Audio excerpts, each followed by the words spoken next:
welcome back to my channel. My name is Trisha and this is Baloo, my panther chameleon, and it's very fitting that he is out because we are going to be talking about some tips regarding arboreal reptiles. So I think that this one's going to be really helpful and I'm really excited to get into it, but I'm not going to leave Baloo out all day because he's not really going to be chill with that.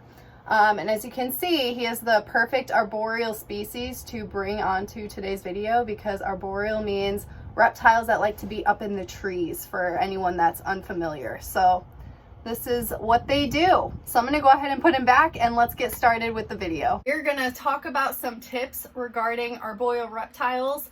Arboreal reptiles are some of my absolute favorites. I am just very drawn to them because they display so well in their enclosures. They're beautiful, they're fun to work with, and I just absolutely love them, but they can be a little bit more challenging than other reptiles that kind of just stay on the ground. So in today's video, we are going to be discussing arboreal reptiles. Again, arboreal reptiles means that these reptiles like to live up in the trees. They're typically tropical and a little bit more of a display animal, not really much for touching. I'm going off of information that I have based on my own experiences keeping the arboreal animals that I have, such as veiled chameleons, panther chameleons, crested geckos, gargoyle geckos, leachianus geckos, green tree pythons, so any type of arboreal snake. All of these animals are going to be in today's video regarding all of these tips that I have learned over time just taking care of all of these animals. So my first tip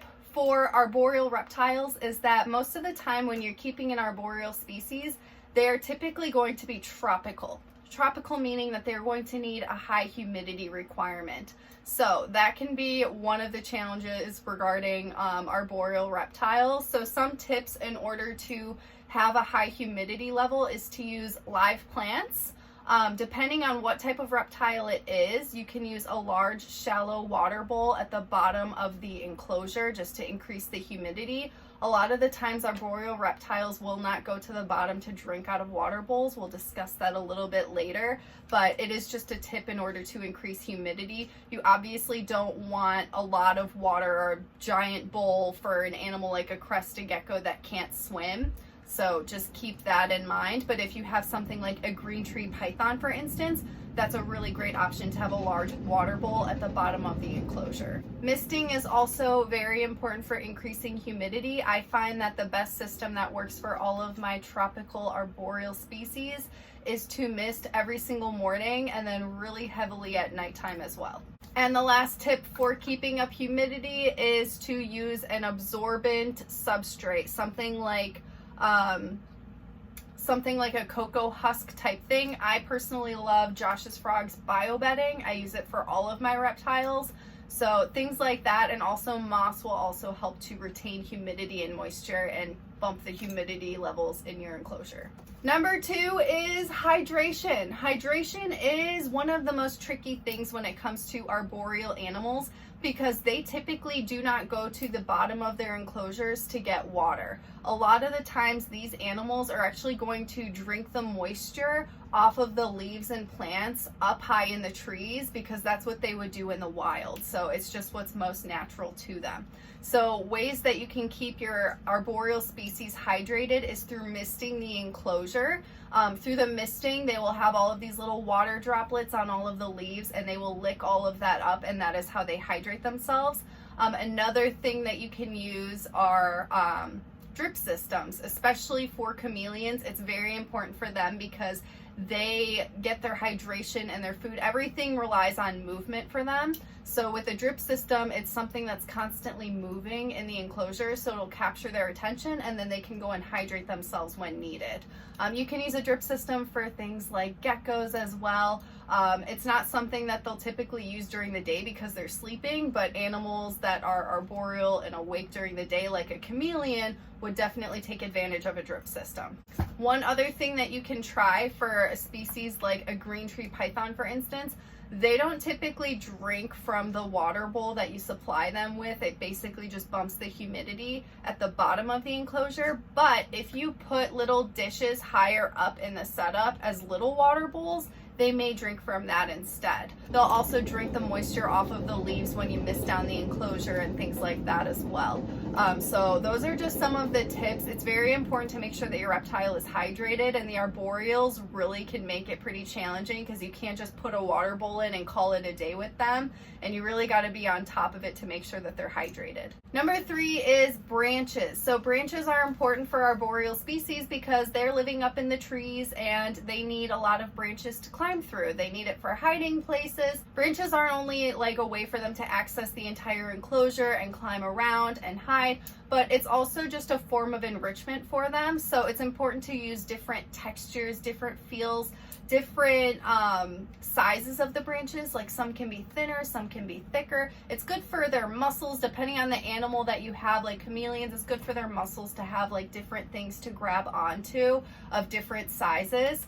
And then when it comes to textures, a lot of different textures will be good for them to feel, and also rough surfaces will help them to be able to get their shed off. So this is for snakes, geckos, lizards like chameleons. All of them shed, and all of them need those rough surfaces to rub off of when they're shedding. So branches are just so important and so fundamental for arboreal species, because if they're living up in the trees, they're going to need those branches in captivity as well to replicate their natural environment that they come from. My 4th tip is something that I think is very important, and it's kind of a standard that I have for all of my species, and that is to use a naturalistic background. I find that, especially because arboreals need all of those branches, it can be very hard to have stable branches in your enclosure without a naturalistic background, because when you make a naturalistic background with the Great Stuff spray foam, you can shove branches into that and it'll hold really well, and you can remove them as well. It's not like permanent, like you can take them out, like, because a lot of arboreal species you may not be able to take the animal out itself, but you can grab the actual branch and take it out. That way you can do cleaning and such. So I think naturalistic backgrounds are very helpful for branches. They're also great for enrichment. They can provide a rough surface for your animal to rub on as well. And then depending on which route you go, whether you paint it, you can even use silicone and substrate. That will also help to increase humidity if you have a substrate on actual background, because then when you spray down the walls, it will absorb a little bit of that moisture as well. So there's just so many great things that come with having a naturalistic background, aside from it just looking way better and looking really, really pretty, because especially arboreal animals are mainly display animals. So if you want to have a nice display, you might as well just have a naturalistic background as well. I have tons of videos on how you guys can make that if you are unsure, and I know it's scary to get started with doing a naturalistic background. I was terrified the first time I did it, but I promise you it will be okay. And I have a ton of videos going over how I do all of my setups, so if that will help you feel more comfortable, please go ahead and watch that. That way you can apply it and give your animals their own naturalistic setups. Number 5 is foliage and hiding spots. So this can be a bit of a challenge when you have an arboreal species, because you have a taller enclosure with a ton of branches, and it's like, how am I going to fill that in? There tends to be a lot of empty spaces with setups like this that I notice, because it's just kind of hard to fill it all in. So the best thing that you can do to fill in these enclosures and give good hiding places is with foliage and plants. So you can go with live plants or fake plants. I'm going to give you a couple rundown tips on both of them. If you want to use live plants, fantastic. Just make sure there aren't any pesticides or chemicals on it. You also want to make sure that it is not toxic for your reptile. A great source to go to is joshsfrogs.com. They have an entire list of reptile safe plants that they actually sell and will ship straight to your door. So that's a great place. Even if you don't want to buy the plants, you can literally just see all the options that are safe there to know that your animal will not be in danger if you use those plants. If you get plants from Home Depot or Lowe's or something like that, you need to really, really wash the plants off before you put it in the setup, because they're probably going to have some pesticides or chemicals on it, and you do not want your animal to ingest that. Again, these animals that are arboreal will be licking the moisture off of those plants, so if there are chemicals on it, that's going to get in their system, and you do not want that to happen. If you do want to use fake plants, the best thing to do is to use plastic fake plants. You do not want to use anything with fabric. Again, these animals need high humidity, so you do not want to have an enclosure with fabric because that will just latch on to bacteria, get really nasty over time. If your animal poops on it, it's hard to clean. It's gross. You don't want that. So if you want to use plants that are fake, definitely go with plastic. It's super easy to clean. It's not going to be latching onto all of that bacteria. If it does get poop on it or whatever, it's so easy to wash off. So highly recommend going that route. But filling in all of these enclosures is going to help your animal reduce stress and feel safe in the environment and hiding places in all of those plants. And again, it's also going to provide them way more opportunity to hydrate themselves when you mist down the enclosure, because all that moisture is going to go on all of those plants. Number 6 is the height of the setup. So for chameleons in particular, they are very highly prone to stress, and they will feel significantly safer if you put their enclosure high up. So if you can boost it up onto something, that's really going to help them out. You may have an animal like a crested or gargoyle gecko that you notice is just not adjusting to its new setup. Maybe you have the temperature and humidity, everything is right, but your animal is still not eating and seems to be stressed. In that case, something that may help the animal is to just boost it up.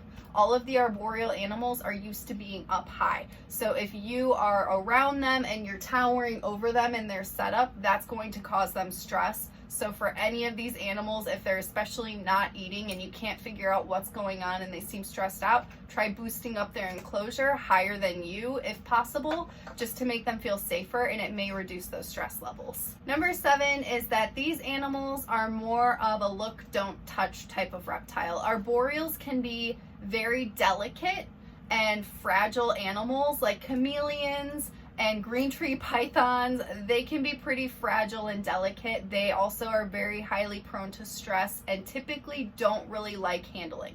Handling is possible if you work with the animal over time, but it's not a guarantee, and it's not something that you should be doing all of the time with arboreal species.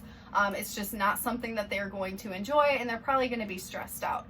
There are some arboreals that are more tolerant, like crested and gargoyle geckos. However, there are species that you don't want to be handling for a really long time. So it is important to make sure that you are just fully making sure that you set up their enclosure as best as you possibly can to make these animals feel safe, because they are prone to stress, and then they can feel safe in their environment. And if you do want to work on handling, you can do that over time in small amounts. You don't want to overdo it with these guys. It's one of the reasons why a lot of people don't get them, because they want a hands-on animal like a bearded dragon that'll just sit there and not do anything.